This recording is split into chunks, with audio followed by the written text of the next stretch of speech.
మా ఊరు ఆంజనేయ స్వామి టెంపుల్ దగ్గర ఈ బామ్మగారిని ఫ్యామిలీ మెంబర్స్ ఎవరో వదిలేసి వెళ్ళిపోయారండి రీసెంట్‌గా. ఒక 4, 5 డేస్ అవుతుంది. మేము ఎర్లీ మార్నింగ్ చూసాం ఆంజనేయ స్వామి గుడిలో శనివారం రోజు. చూసేసరికి అతనెంతో దుస్థితిలో, హీనమైన స్థితిలో ఉన్నారు. నడవలేరు, మాట్లాడలేరు. కొంచెం దెబ్బలు గూడా ఉన్నాయి ఒంటి మీద. ఆదివారం ఇంకా శనివారం ఫుడ్ అది ఇచ్చాము. ఆదివారం నైట్ మళ్ళా చలికి ఎట్లున్నారేమో అని బొంత, దుప్పట అవి ఇచ్చాము. అప్పటికే ఇద్దరు, ముగ్గురు హెల్ప్ చేసే ఉన్నారు. టీచర్ ఒకరెవరో ఫేస్‌బుక్‌లో అప్‌లోడ్ చేశారు తన ఫోటో అది తీసి. అలాగే ఒక రిపోర్టర్ గూడా. అవన్నీ చూసి తహసీల్దార్ గారు తనకి హెల్ప్ చేశారండి. హాస్పిటల్‌లో చూయించి దర్శి దగ్గర ఒక ఆశ్రమంలో చేర్పించడానికి ఏర్పాట్లు చేశారు. సోమవారం ఎర్లీ మార్నింగ్ నేను పూజ చేసుకొని గుడి నుంచి వచ్చేటప్పుడు తనకి ఫ్రూట్స్ ఇచ్చెళ్దామని వెళ్ళాను మళ్ళీ.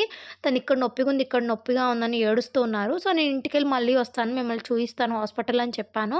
ఈలోపే తహసీల్దార్ గారు హాస్పిటల్‌లో చూయించారు. దయచేసి ఇలాగా వృద్ధాప్యంలో పిల్లలు ఎవ్వరు కూడా తల్లిదండ్రులని ఇలా వదిలేయొద్దండి. చాలా పాపం. ప్లీజ్ ఇలా చేయకండి ప్లీజ్.